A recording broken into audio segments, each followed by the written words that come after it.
five-time All-Star Marques Johnson. Alongside Marques Johnson. What's up, everybody? Hey, this is the Here District, captain of this vessel. And I got my first mate, my number one son, Pressey Johnson. What up? Talk to me. Holla! Let it rain, man. Let it rain. I guess they go, guess what? We're going back into the show Friday. Okay, pass us all the breakfast. Okay, pass. Go fight. Welcome everybody to the Here District, Marques Johnson. You're listening to a Bucks Plus audio production on the Bucks Plus Network. Your weekly pulse on the Milwaukee Bucks, straight from a Bucks legend. This is Here District with Marques Johnson, alongside his son and 1995 NCAA champion, Chris. Here's MJ. All right, welcome to the Here District. I'm Marques Johnson, and man, it's been a tough past few days, tough week. Former teammate, close friend, one of the most genuine people that I've ever known in my life, died unexpectedly. Last Tuesday, I think March 11th or so, but Junior Bridgeman. And in just kind of honor of his legacy and who he was, I'm privileged to be joined by a couple of our teammates, myself and Junior, a couple of Milwaukee Bucks that played with Junior that have known him for a long time. And Dr. Lloyd Walton. Lloyd, thank you for joining us. Absolutely. It's my pleasure to be here, man, under tough circumstances. Yeah. And Paul Pressey. Paul, we thank you also, man, for coming on by to talk about our dear friend. Pleasure. And so, let me talk about, we always talk in the context of where were you when you heard the news? I mean, I was on a flight from Milwaukee through Denver to Los Angeles, about to get off the plane. We were in descent. I got a text from you, Lloyd, and you you gave me one of those texts where you're like, man, I don't want to tell you on the phone. And it was like, oh boy, now what? So I didn't know. I thought about your mom. I just thought all these thoughts started rushing through my head. Like, what is it? And while I was standing at the door, getting ready to get off the plane, a reporter, Dario Melendez from Milwaukee, texted me and asked me, did I have anything to say about the Bridgeman situation? And my heart just dropped, guys. It just, it just dropped. And so I got off the plane, walking through the terminal. I had a hard time walking, tears, not just wondering what was going on. I got to my son, Josh, who picked me up, and he told me that he had a heart attack and that he was at the hospital. He was still alive. I was like, are you sure he's still alive? He's like, I'm pretty sure. So I said, well, let me call Al Washington, a mutual friend of all of ours, of Junior's. And Al was like, no, MJ, he died 10 minutes ago. And I just talking about a sad blow. Junior meant so much to each and every one of us. He was one of the most revered ball players for what he had done off the court in terms of business acumen and, Forbes magazine, the Billionaire Club, the Milwaukee Bucks ownership group he joined in September. But I'm going to start with you, Paul. Just give us some reflections on Junior Bridgeman and your memories and what he meant to you and things of that nature, man. And again, I appreciate you coming by and just sharing some of your thoughts and feelings. For me, Marques, and I just want to give a little location where I was. I was in Boston visiting my son, and Harvey Ketchens called me. And he said, Paul, man, I'm hurt. I said, wait a minute now. Should I be standing up or sitting down? He said, are you sitting down yet? I said, no, but tell me anyway. He said, Junior passed this morning. I said, what? I said, Junior Bridgeman? He said, I said, you kidding me? And, I'm all distorted then. And so that hurt me, man. I was dysfunctional for that day. But Junior Bridgeman, to me, was just the coolest, the guy that you didn't even know was in the room. But when you look at the game of basketball, you look at the business world, to me, he was the first pioneer to the level of there's another future after basketball. And he put that on the map. Just my wife and I were just talking about how he got started and how funds was put in front, or opportunities put in front of him. And I'm quite sure you was there at that time, Marques. When the cable thing came out, had an opportunity to invest in the cable. And that was before I got there. But anyway, My wife was reading that. She said, I didn't know they made like 3 times the money in a matter of a year. And blah, blah, blah. I said, oh, that's awesome. So I know that was an opportunity for him to see the business side of it. But one of the biggest things I can appreciate Junior about, not just playing with him, because he was an awesome basketball player, but to put the eyesight on a lot of guys to understand that there's life after basketball. And he did it at the highest peak. He touched a lot of lives, changed a lot of lives. And to me, the mentorship, not just Junior, we're talking about him, but you, Marcus, Harvey, Sidney, Bob, Brian, all you guys set the tone. And I think y'all had a family atmosphere, man. And that put me in the right frame of mind of being a true pro. If somebody had a birthday, if somebody had an anniversary, if it was a party going on, everybody showed up. Everybody. And that's the kind of environment that Junior, yourself, other people created. And I thank you guys. And Junior was probably one of the biggest guys because he just made everything work because he didn't make no beans or heel about anything. This was his pose right here. You remember this, Marcus? Look.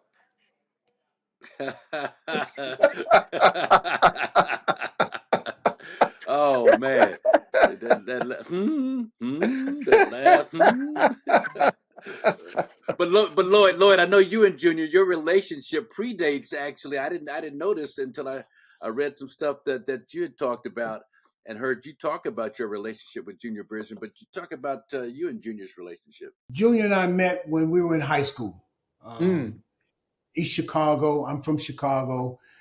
And we chose to be counselors at Abe Saperstein's basketball camp in Chicago. Okay. Abe Saperstein, as you know, was the founder of the Globetrotters, and his daughter had taken it over. And so they would get, the guys who had great promise, if you will, to be the counselors, and then we'd get a chance to play against each other. And he was going into his senior year, and I was going into my junior year. And the thing that stands out at this point is that the guy that I met plus 50 years ago never changed. And I mean, never changed. I heard Paul talk about he was cool. He was calm. He was collective. And to me, it always seemed like he was, when something came up or something was going on, he would just immediately go to introspective, right? Okay, what am I supposed to say? What am I supposed to do? What is this all about? He never just said something, right? Mm-hmm. And then he went on to Louisville, and I went to Marquette. And we played against each other several times. And I remember doing a fireside chat with him. I invited him to Vegas to meet with the players. And I did some research before we got there because I wanted to talk a little smack to him, And I thought we had beat them both times. And we up on stage, and I'm saying, yeah, man, we used to kick y'all butt. He said, no. Can somebody look it up? So somebody looked it up while we're on stage.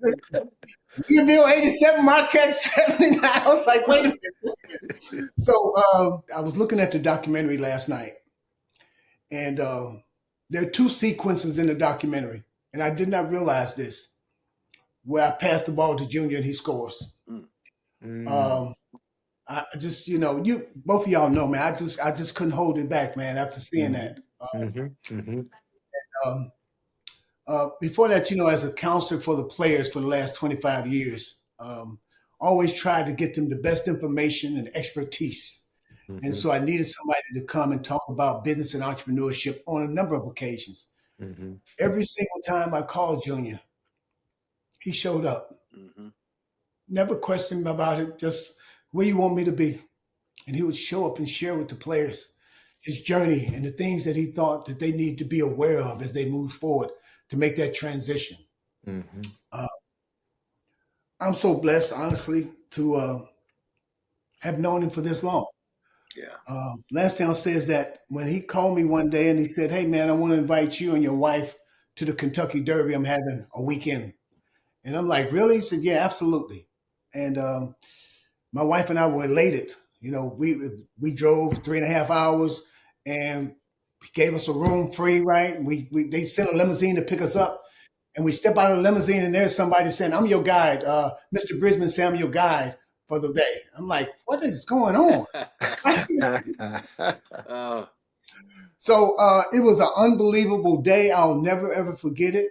And I hope people know. This last thing I'll say is I hope people know and realize that more than anything to me, he always gave more than he took. Yeah, Mm-hmm. without Mm-hmm. question.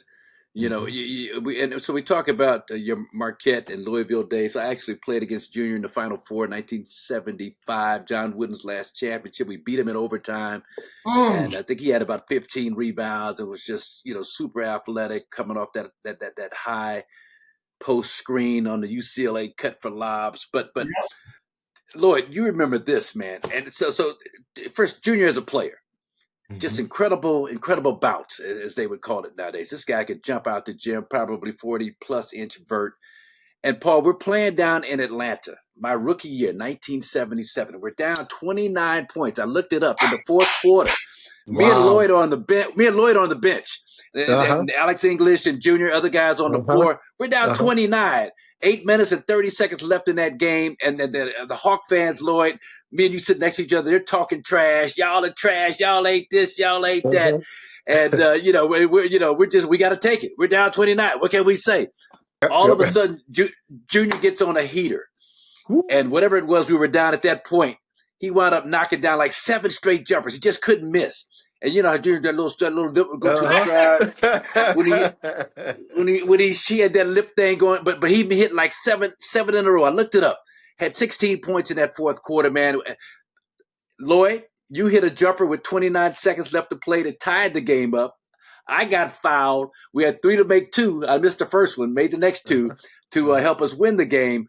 But, man, it's one of the most incredible shooting exhibitions, Paul, that I've ever seen in my life. But that was Junior. And if they would have had the 6th man of the year back in those days, he would have won it multiple times. And as a matter of fact, let me just say this right now. I think in terms of contributing to the game, what he did on the court, coming off the bench, specialty role, like few have played before. We've got Michael Cooper in the Hall of Fame. We got Bobby Jones in the Hall of Fame. I really believe Junior Bridgeman, without question, hands down, because of everything. Everything that he's meant to the game belongs in the Hall of Fame.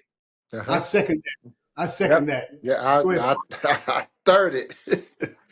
That's awesome. That's awesome. Yeah, and Paul, Dan, you and Junior used to go at each other. We all did, at our position. But what's your memories of Junior as a player? Just the only thing, the biggest thing I knew when I first came to Milwaukee was, first of all, how do I get on the floor? It's Marques Johnson. It's Sidney Moncrief. It's Junior Bridgeman. It's Brian. All these guys, Mickey Johnson. These guys got experience in there. I'm looking because I played the 1, 2, 3, and sometimes the 4. But in college, I played the 1, 2, and 3 for sure. So I'm like, now that spot's taken. That spot's taken. That spot's taken. The bench spot's taken. So how do I get in here? But anyway, when they start talking about small ball, we was a small ball team. Sometimes Marcus played the 5. Yep. And we rolling, okay? And we could double the post and rotate everybody because we was all the same size. That was probably the most exciting basketball I've ever played in my life because Junior, Sid, Marcus, all of them increased my assist rate because I knew I could break somebody down and draw and kick. And to me, you could not leave Junior. When they started talking about spacing the floor, Junior could stand right on that wing and his guy was still in his face. And so he created that kind of space 24/7, and he could make shots, especially when you need them. Like you said, Marcus, I didn't know he had that kind of like 7 in a row, but I remember time when Junior had cold spells, and Nelly would say, "Hey, JB, keep shooting." And when you're a shooter, and the coach tell you that, and sooner or later you're gonna come out of it. And that's the one thing Junior had. He had the confidence. He never wavered one way or the other. And I want to second and third it. What Lloyd just said. The most kindest man you want to ever meet, and he definitely gave more than what he took. And people don't know that. Most people don't know that. They just know him as a franchise owner, a basketball player, but the impact on society and what he has done is just you can't even measure it. And I thank him for that. I thank him for being who he is and never changed, as Lloyd said. And I just thankful and blessed to be a part of it. Man, you're right, Paul. And he was so unassuming. And, to have the accomplishments and success. And I Yes. remember as I was talking about the Kentucky Derby, the night before the Derby, he had given this party. I mean, Usher was the main event, right? So Wow. my wife and I,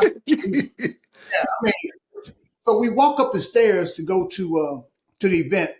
And who's standing with all these people all over coming and going? Who's standing in the middle of the floor and nobody's even stopping or saying anything to him? He's just standing there. It was Junior.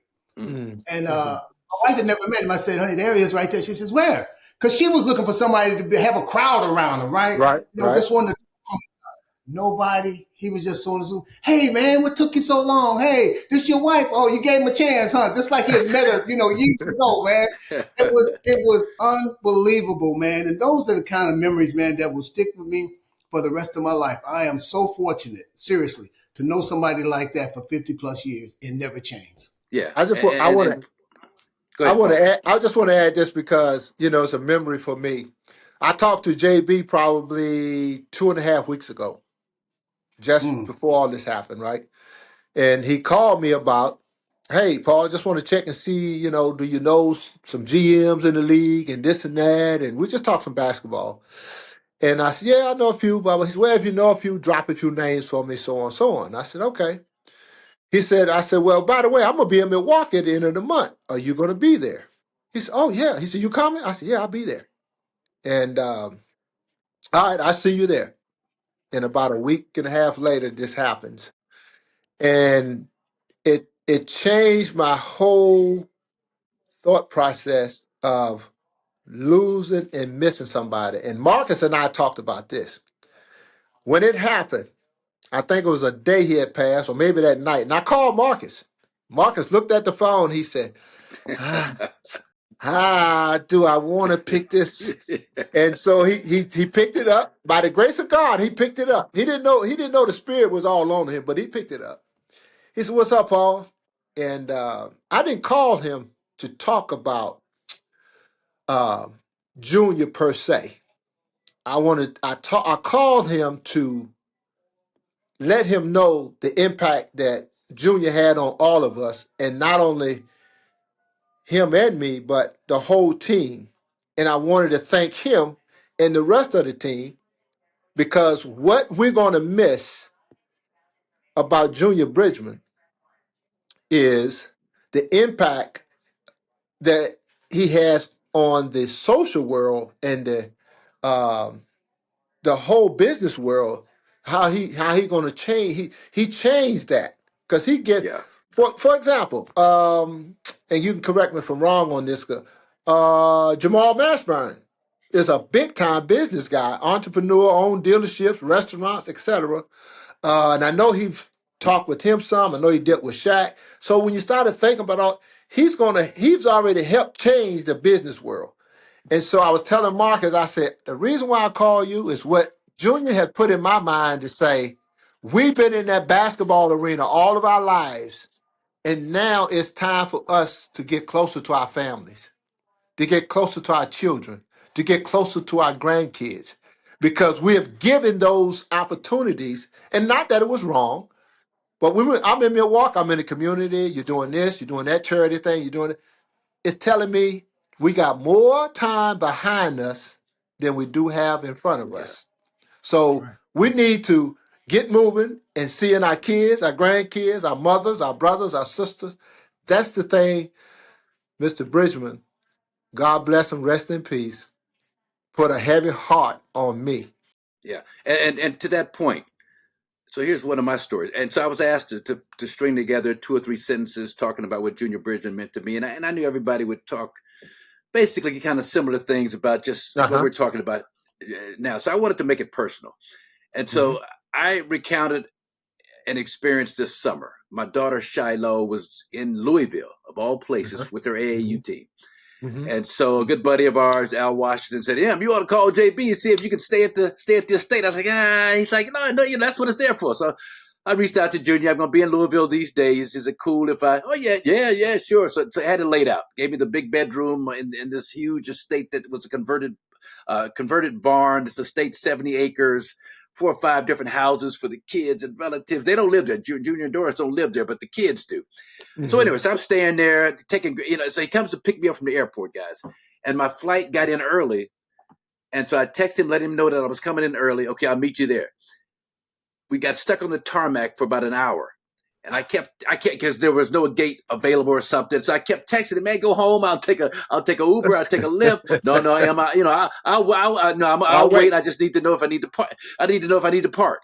So he parked. So anyway, I get into the blue Bentley SUV, which I've never been into ever in my life. This is what he's rolling, picking me up in all not flossing, but just casual. That's just who he is. The blue Bentley SUV. But my point is, during that trip, he took me to every game that Shiloh played over a 3-day period.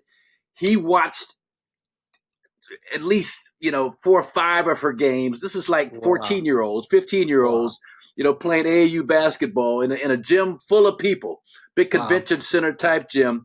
He had a special dinner party for her at his manse, at his estate. His chef hooked it up, man. Prime sir. What does she like him? She'll stay prime sirloin and crab and lobster and everything. 20 people of his friends, relatives, Eden Bridgeman, some other people were there. And they made a special tribute to her during that dinner. This is for Shiloh. You're part of the family, blah, blah, blah, blah, blah. Arranged for her team to eat at Mussels and Burgers, a restaurant near their hotel. He's like, oh, they're close to my I'm part owner in Mussels and Burgers. They want a team meal there. I'm like, all right, let me check. And he hooked that up. And this is just what Junior Bridgeman, this is the kind of stuff Junior Bridgeman does. And here's the other thing. I never asked Junior ever for 1 red cent. I don't know how many, guys have done that. That's none of my business. I could care less. But the point is this. When I would bring business ideas to him, sometimes off the wall type stuff, I want to get into the video gaming business.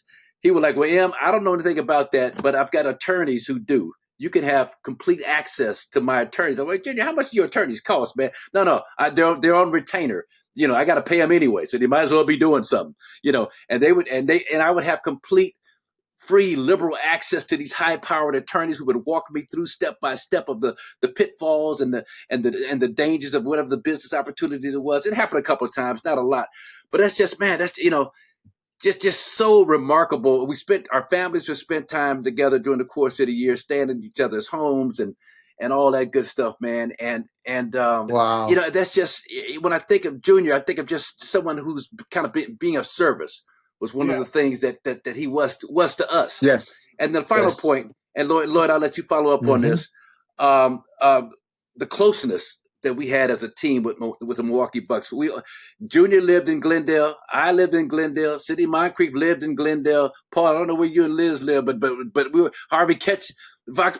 We were all within 5 minutes from each other. Alex English lived off of Good Hope Road and Green Bay or whatever, in an apartment complex. I mean, it was just that kind of lived at Brown Deer. Me and Alex. But it was that kind of closeness that we all had, man, with those early Milwaukee Buck days in the 70s and 80s. That and Sidney mentioned this, Paul. He said that once that trade was made for Terry Cummings and Craig Hodges and Ricky Pierce and Junior, myself, Harvey Ketches went to the Clippers.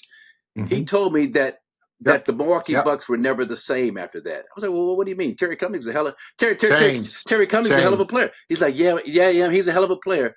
But in terms of that chemistry, that camaraderie that we had as a team, that family atmosphere that we had as a team, he said it was never ever the same after that. And that's Junior being a big part of all that. Yeah.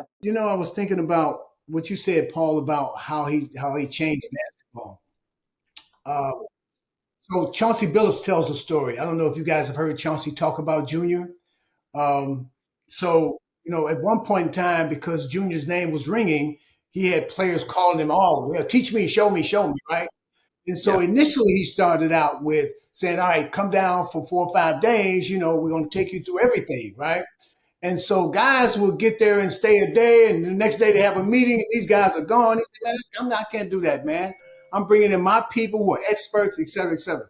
So he said, before I do anything special for a guy, what I'm going to do is make sure the guy proves that he wants to be in this business.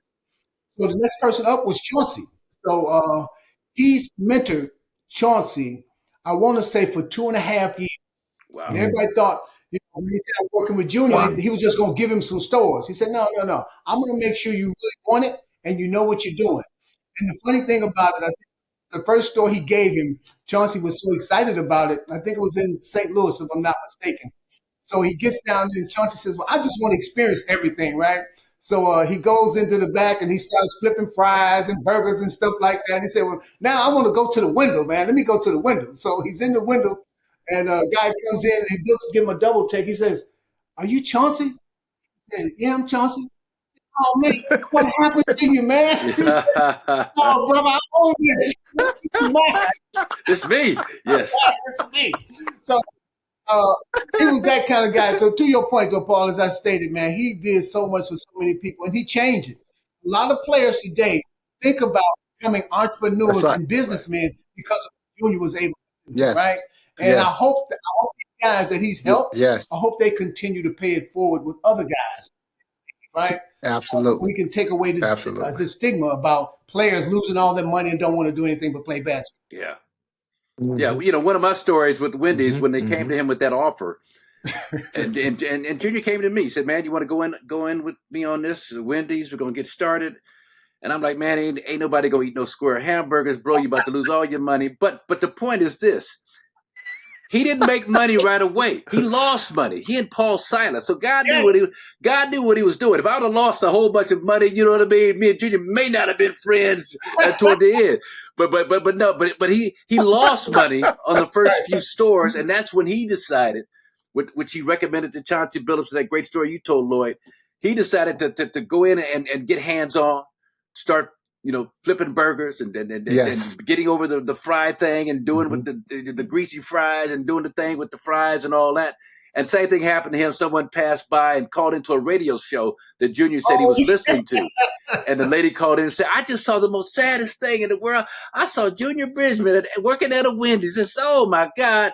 And I think the radio host had to tell her, like, oh ma'am, that's one of the many Wendy's franchises that he owns. But in terms of mentorship, this thought just occurred to me. I mean, it's funny how standing on the shoulders of Wayne Embry, owned that McDonald's across the street. He was a mentor to Junior. Yep. Junior's become a mentor to so many players who've been successful in the business world. And as you talked about, Lloyd, that's what it's all about, man. Just erasing that stigma of the black athlete winding up bankrupt and destitute and just forlorn and just those sad sob stories. And Junior has changed that narrative, man. He has changed that narrative almost single-handedly in the 80s. Doesn't seem like that long ago to me, but we're talking 40, almost 50 years ago. He has changed that narrative. Like today, players got starter kits now. They got starter kits. They're making $150 million. You could drop 5 or 6. You could drop 5 or 6, 10 million. You still good. Yeah. Whereas Junior, as you were saying, when he started out, he lost some money. Right. That's what motivated him to say, "This is okay. Let me find ground up."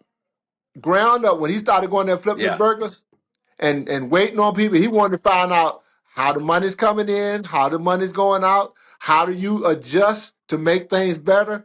By doing that, that's hand on. And I think because I've talked to him several times about it, and he'll say, well, Paul, I just kind of started from the bottom. And I was like, but to your point, Marcus, that makes the difference. I'm in here for the long haul, and he was never a quitter. And so when he put his foot in, he's gonna be in all the way. But go ahead, Lloyd. I'm sorry. No, that's cool. I was just thinking about Garvey talking about him and Paul and their first deal. I'll say this before I tell the story. Everybody wants your success, but they don't want your grind. Right. Your success. Think about Burger King that they started. Was Burger King I think it was Burger King him and Paul bought in New Jersey. And he said, man, the first month, everything knew that we had 2 former players. Players were playing that owned this place. And so people were coming. We hired this guy and we didn't realize he knew less than we did. Things started to fade, right? They weren't making any money. And he said, up comes February 14th, Valentine's Day.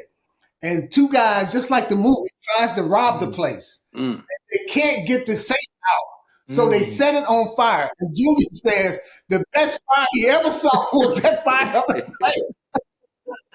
because it got him out of the deal, and that's when he started figuring out I need to learn more about this. Oh, yeah, Right, it's right. great. Yeah, man.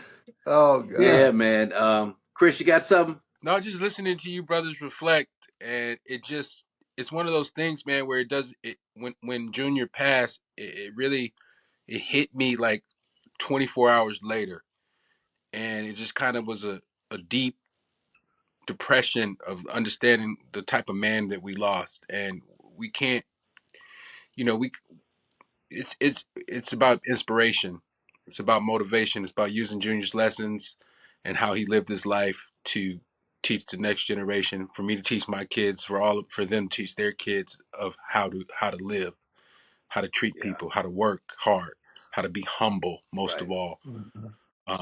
That's what resonated with me the most. To that end, with his businesses, and Lloyd, Paul, he shared with us just kind of philosophies that he had. It was all about customer services, because customer service. Customer service, make sure the customer's happy. Get out there and understand what they want, how they want it.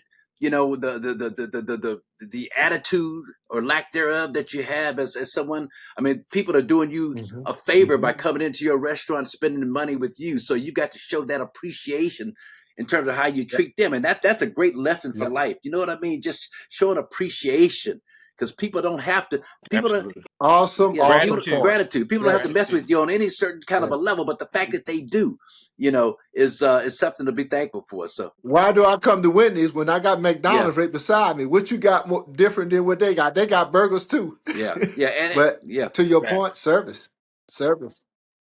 You yeah, know, Garvin, you started this off. Let me just say, you started this off asking, like, where were you? And you shared where you and I sent you the text. yeah, And one thing I have about my kids and everybody, don't send me a text of bad news.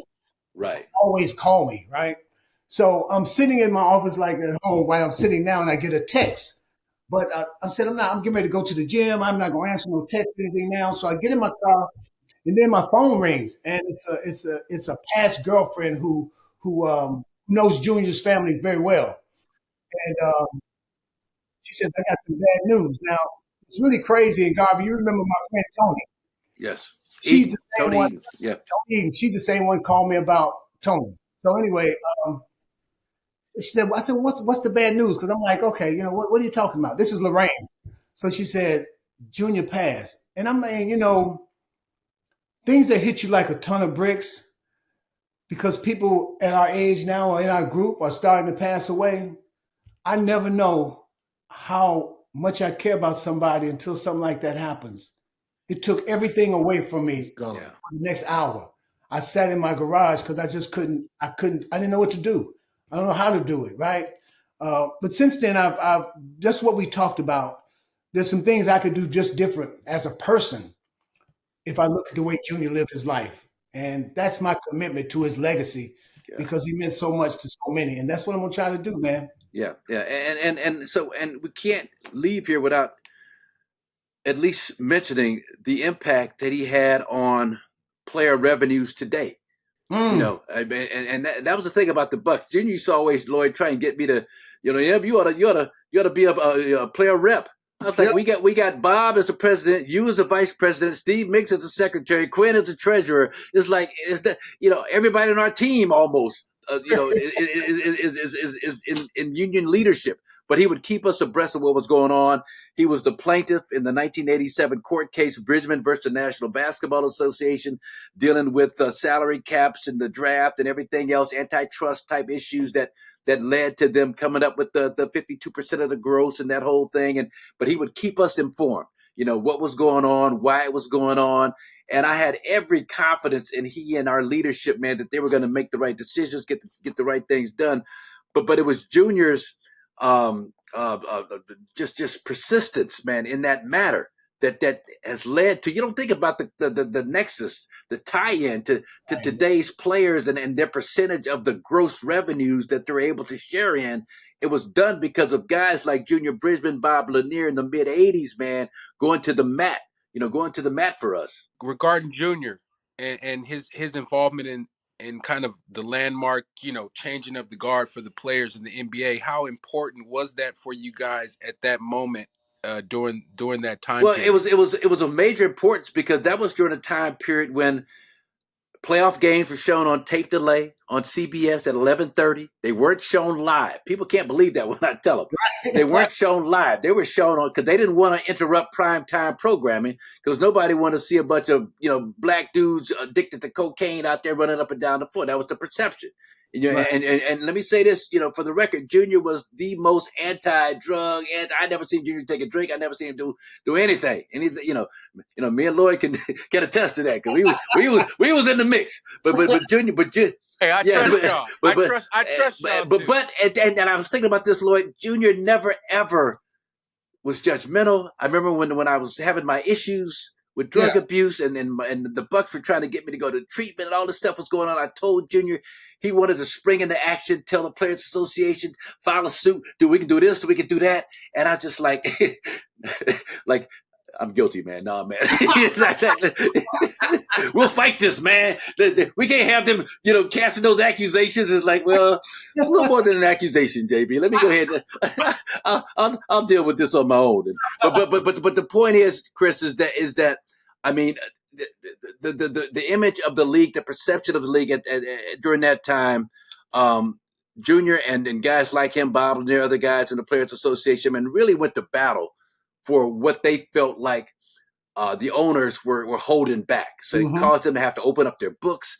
Now we got, 51% of the gross kind of goes to the players as it should be. The owners could split up their pie, but what was left over, but the players should, so salary cap was put in and you had to pay minimum amounts of money to teams, had to invest minimum amounts of money in player salaries. So that bumped everybody's salaries up. And that's why the $1 million player, Moses Malone, I think may have been the first one in the 80s. And all of a sudden, I'm thinking, Lloyd, after about $2 million, Ralph Sampson, it can't get much higher.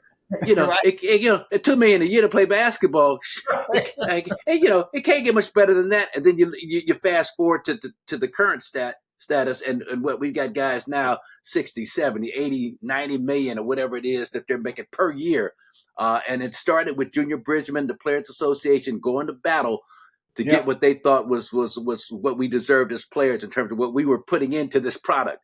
The blood, sweat, tears, hard work that we were putting in, that we should be, remunerated because of that. Absolutely. And I think about this on the other side of that is I went to Junior several times about the vacancy of the executive director of the NBA Players Association. And I really, really felt like I needed to, get some good advice. And he was like so honest with me. We talked for several hours. He was like, you need to pursue it. It's as simple as that, man. You have all the credentials. Yeah. You've been an executive, at several different places. You've been at the, Players Association a number of years. It was all positive, man. I didn't get the opportunity, but I'll never forget it, man. Honestly, It wasn't like, I don't think you can do this. You got to be this and that. He was really up for the things I have done as opposed to what I hadn't done. And there was very few things in terms of that position. But I agree with you 100%, Gary, because of the effort that, Bob Jr. put forth. Players are making unbelievable, but it had to start somewhere, and they started that. Yeah, and players today need to, if nothing else, recognize that contribution. In terms of where the minimum salaries where they are today, they may be $4, $5, $6 million in terms of the average salary of players. It's just jumped up to an astronomically, exponentially increased level because of what guys like Junior Bridgeman did for the players union and the player as a player representative. Chris, you got something? No, just the last thing on that. I think it's amazing that Junior, with his status in the league, that he would put his name. He was a plaintiff on that court case, on the class action suit. While he's playing in the NBA, it's not, it's similar kind of in a way to Ed O'Bannon, but Ed O'Bannon had already been done playing. Like Junior's literally in the league. His name is on a lawsuit suing. That just talks about his courage and what he was really about as a man, standing up so that his brethren, can receive all the benefits as well. He could sacrifice himself. And here's another point. And so the big name plaintiff in a big time suit before Junior in 1987 was Oscar Robertson. The Big O. But Oscar Robertson, Mr. Triple Double, first team All Pro, All Star multiple years. They want guys that are untouchable by the league, that have that kind of leverage in terms of who they are, their position in the league. Junior wasn't an all-star, no triple-double, was a really great basketball player, great role player off the bench doing what he did. But the fact, I think, of who he was and what he represented as solid of a human being as is out there. You ain't gonna find nothing on him that's going to jeopardize this lawsuit or you know what I mean. The league is not going to have any leverage on Junior Bridgeman because of how he's comporting himself away from all this stuff. He's living a double life. He's doing things that they can bring up, because when you're dealing with that kind of money, they're gonna turn over every table they can to try and find what they can. But Junior was above reproach. He was above reproach when it came to that kind of stuff. And that's another testament. Yeah, with all the money that was involved, they put investigators, and I'm not speaking facts about those, but I know much money involved. They put investigators out there to do a search to find out. Yeah. Can we do something about this guy? Does he have some kind of record, right? This image that we could bring up so we can knock this down? And they couldn't do it. Yeah. They couldn't do it, man. Yeah. So anyway, man, look, Lloyd, we appreciate you and Paul Pressey coming by today, man. And, this is really, I didn't look forward to this day. I really wanted to pay homage to Junior Bridgeman and his legacy and what he meant, but it's a definite level of sadness still with me. When I think about, it's funny, Lloyd. I sent Junior a gospel song by Walter Hawkins called "What Is This?" because it's one of my favorites. One of my favorites. I sent it to Junior, so Junior told me that it was a song, coincidentally, that his father used to sing in church when he was a little boy, and I said, I bet you had them church women screaming, he would tear church up. And so, and I get sad, but also get some joy because I believe in the afterlife. And I think about Junior and his father, maybe singing that song up on the celestial realm and singing that "What Is This?" And I listen to it almost daily now and think about Junior and his dad being reunited, his mom, all the people that have preceded him, man. And so that gives me, a little bit of solace just thinking about it in those spiritual terms. But I'm so glad that we had a chance to get together, Lloyd. You and Paul Pressey joining us on this first episode in year 2 of the Here District to talk about Junior, to explain to people what he meant to us, more than just a teammate, more than just a business billionaire, but as a person, Lloyd. You talked about it, his humility, his service, all those things, man, were things that he represented. He was second to none, man. Yeah. He was second to none. And I mean, there are a lot of great people that I know and that I hear about, but this one I know was a great person. Yes. And I ain't talking about just, sports. It's how he treated everybody that I've ever seen him around, okay? And I'm not like that, okay? I look at him as an example. I only can imagine what his 2 boys are like, and I had a chance to meet him at the Kentucky Derby, but I don't have a relationship with them. But everybody that's been around Junior, I can remember him walking into the locker rooms that I invited him to, and he would say hello to the damn equipment manager. Next thing you know, he's over in the corner having a conversation with a guy he'd never met before, right? A regular guy, a millionaire. And I remember this guy, he said to me one day, I said, man, how you going to get to the meeting, man? What kind of airlines do you want to get on? He says, I don't know. I'll just take my plane. I was like, his private jet, yes, indeed. Yeah, I'll just take my plane. I'm like, oh my God. Okay, thank you so much, man. So this for me, Garvey, I'll tell you, I feel a little better. Yeah. I feel a little better being able to, there's a little bit of catharsis in this, being able to share how I feel and what's happened, man. I appreciate you and Chris inviting me on. Yeah, appreciate you showing up, man. All right, man. Thank you so much, Junior Bridgeman. One of a kind. What a legacy he has left. And, man, he's missed every single day. So we love him and pray for the family to get through these difficult times. And that Milwaukee Buck ownership. And that's the last point. I mean, so some people have made comments about, wow, what a travesty. I mean, he dies and just became an owner. But, God has a way of working this stuff out. And this is kind of how it was supposed to happen in my mind. He had tried to be an NBA owner for a number of years. Perfect situations never kind of materialized. He was vacillating this whole summer about this Bucks ownership position. They'd made him an offer he couldn't refuse, a sweetheart of a deal. The valuation of the team, they amped it up or whatever, so he wouldn't lose any money. Mm-hmm. And I just think the fact that this kind of put the kind of put the final cherry on top of who he was. If coming full circle, you know what I mean? The team that he started out with, now he buys into an ownership stake, is hands-on, is proactive, and it's just fitting that's been added to his considerable resume. You know, this guy, the legacy. This has been added to the legacy. So yeah, that's it, man. All right, Lloyd, man. Appreciate you stopping by, man, here, District, and I'll see you when I see you, brother. Thank you so much. Appreciate you. Love you, man. Thank you. Love you too, bro. Take care, Chris. This has been a Bucks Plus audio production.